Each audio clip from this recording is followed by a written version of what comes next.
Electricast.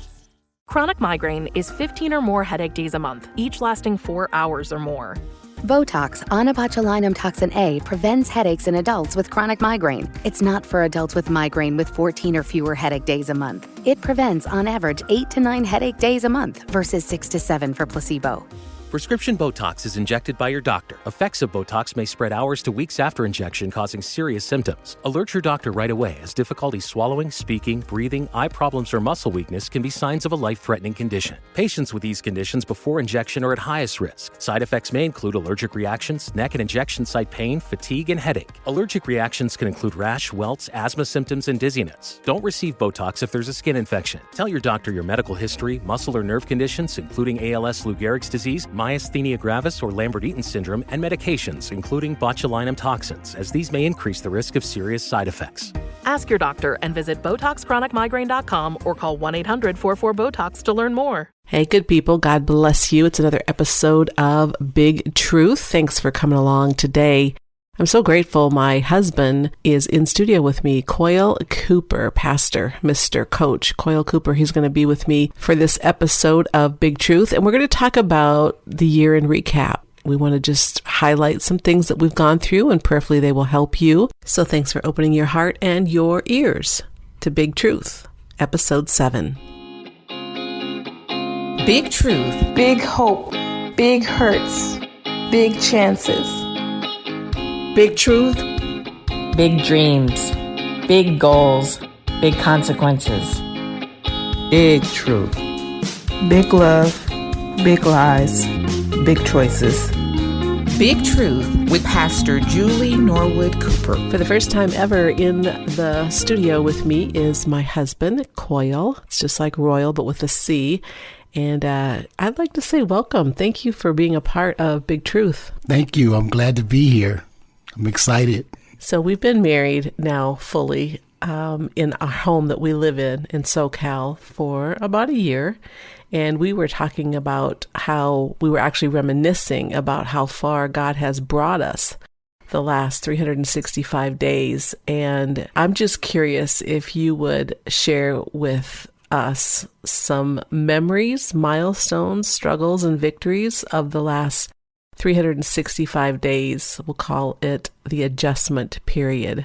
Well, it's so much that is transpired. Sometimes it seems like it's a blur because days become weeks, weeks become months, and so it's been a full year.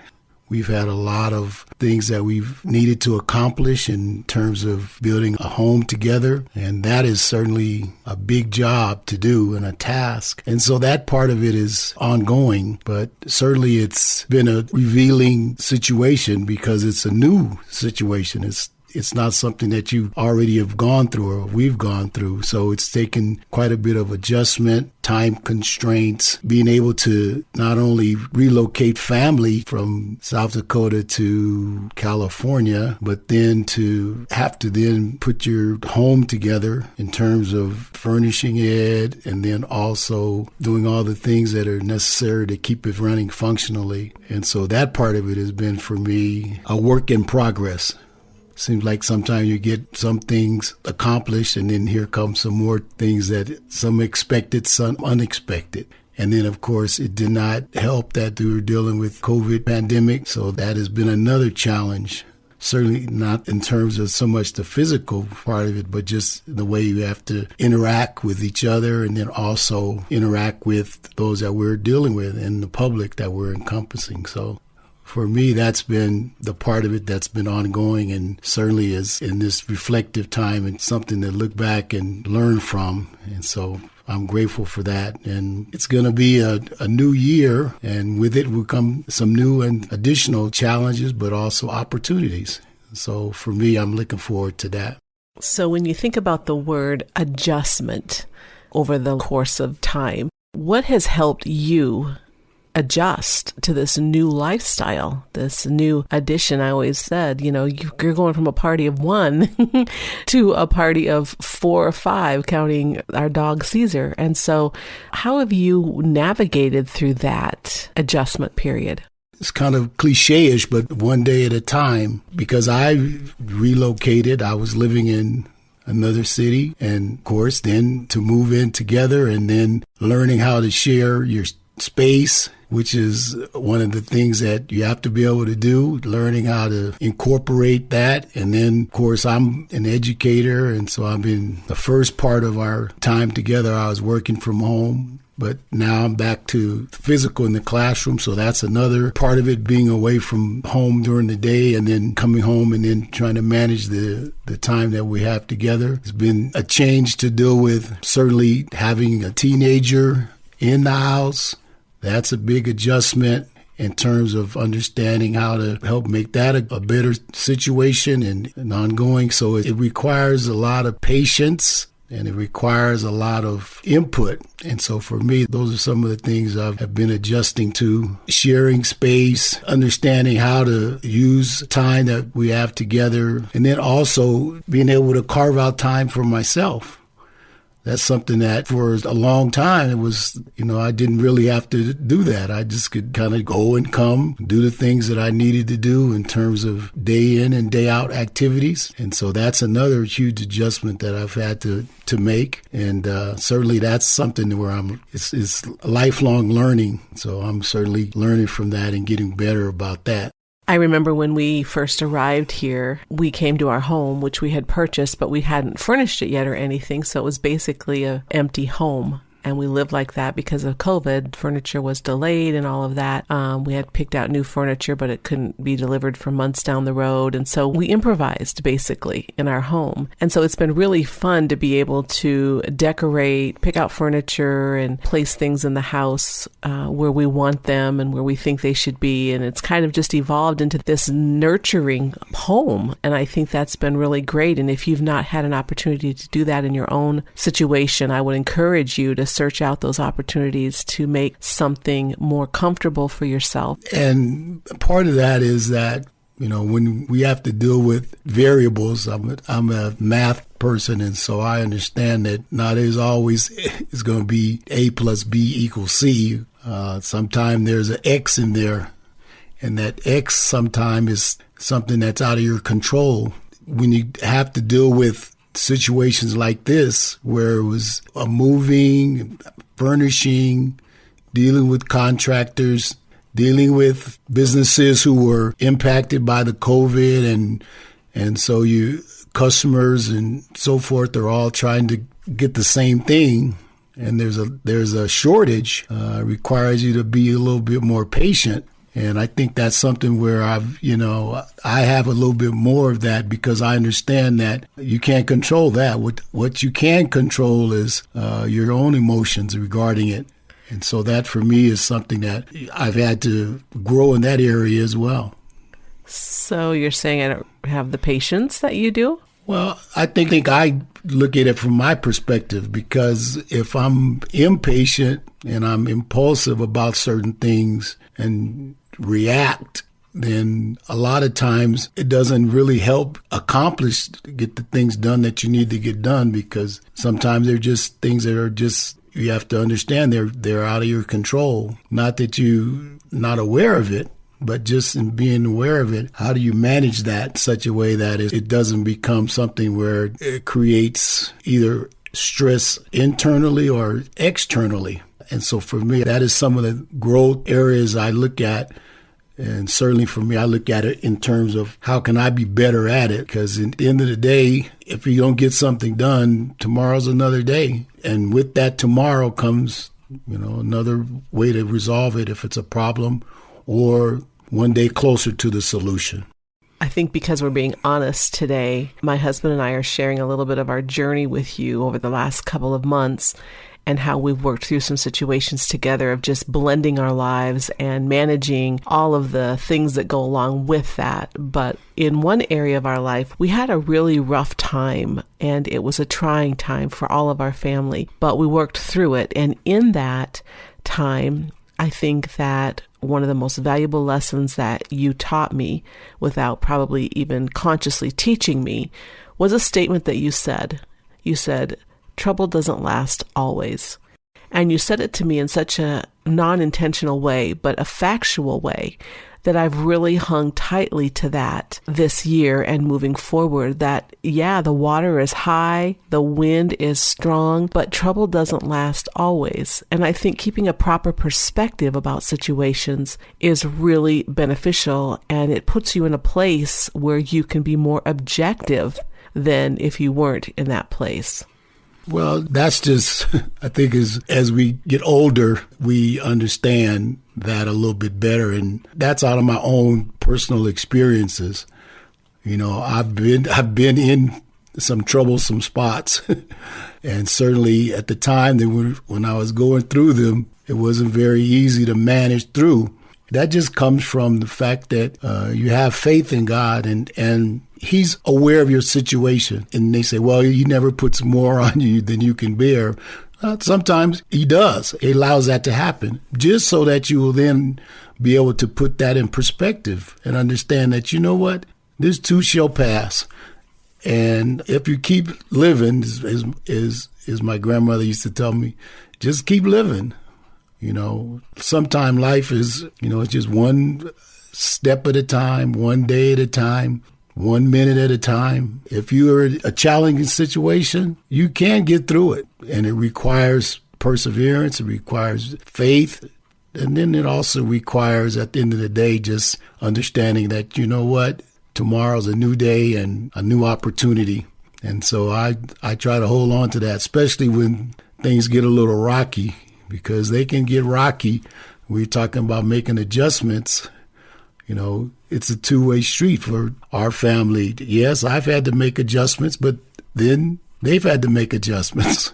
And out of those situations, you usually can grow from it if you want to, and make it a situation where instead of it being a stumbling block, it can be a stepping stone. And for me, I always try to keep that outlook. And that outlook to me is that, you can get through it. That to me is the part of it where I know that I can manage that part. And if I can just stay in a good place there, then that's going to make the things around me a lot better for me to manage and understand. So both Coyle and I are pastors, and he had a church in California. I had one in South Dakota that we both pastored individually. And then when we got married, we have both stepped away from our respected churches and now are in the process of building, in this COVID season, a ministry work here together. And that's also been a trial in some respects. You don't think necessarily that it would be because, well, you're doing the Lord's work, but reality is that you've got two imperfect people that both love Jesus and have a plethora of experiences behind them. So it doesn't always just come together. But if you would talk just a little bit about how it's been trying to blend our ministries together and make something that God is calling us to do. Well, part of it, I think, is timing, because God's timing is always the right time. When we talk about the fact that both of us have served pastorally and we've had different ministries, now when we try to blend those, there are certain things that need to be, come to pass in that environment. Certainly, that COVID has not been a good situation because it's affected, churches, ministries, big and small. And then, of course, when you're coming into a new thing, then you have some ideas about the direction and then also about what might be the best for it. And for a while now, we've been doing online ministry and Zoom and so forth. And without having all the brick and mortar establishment, certainly with COVID, it's not as easy to assemble together with people. But then also is that you have a chance to do something differently. And hopefully it will bring glory to God, but then also it will, uplift, equip those who we're ministering to. And I'm always trying to look for ways to share the gospel, teach, and we're looking forward to how that evolves. But that's an adjustment as well. And I think you have to be willing to be flexible and not just say, okay, this is the only way, or this is the timing of it. All those things are, important, and you have to be able to blend that part. So that part of it, I think, is another layer onto between putting your personal life and your family together, then bringing in ministering styles and some of the things that we want to see happen, and how that's going to work itself out. We're still adjusting to that. And I'm of the mindset that, it's okay, as long as you have the desire, and then you begin to look at your opportunities, because it's hard, because what you try to do sometimes is compare what you're doing to what somebody else is doing. And that's a problem that we run into a lot of times in ministry. We see what someone else doing, and we think that, that's what we should do. But that's not always the case. Yeah, there's things that you can take from other ministries, but there's also things of it that you have to just make unique to your own. So that's an adjustment. And I think those are some of the things that we're looking forward to in this new year, to see how those come together. Today, I'm so blessed to be able to have my husband Coyle in studio with me for this episode. I think we're going to call this adjustment, because that's kind of what we've been walking through the last several months, and perhaps that will help you too. You did really great. I so appreciate your willingness to come in. Will you come back?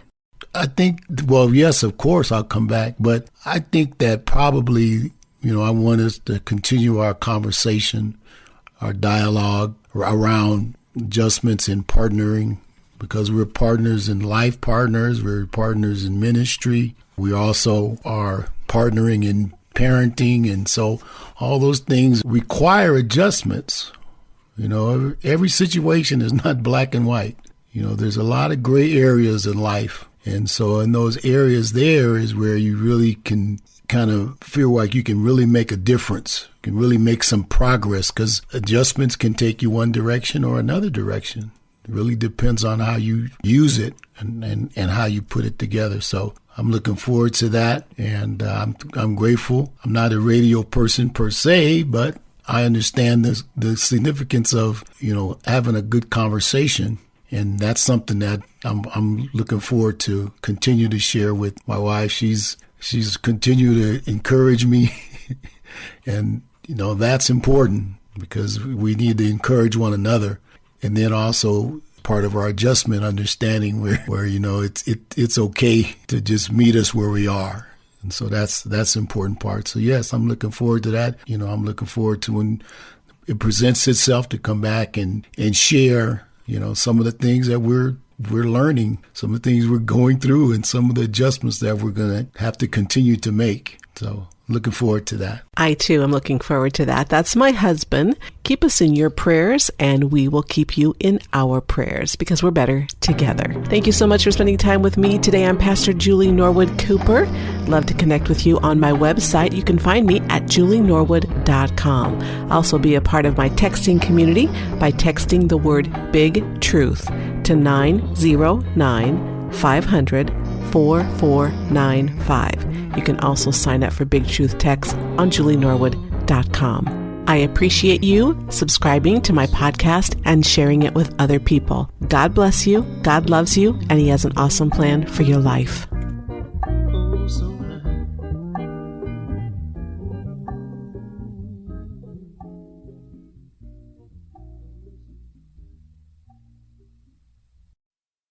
Dreaming of the perfect event or longing for a clutter-free space?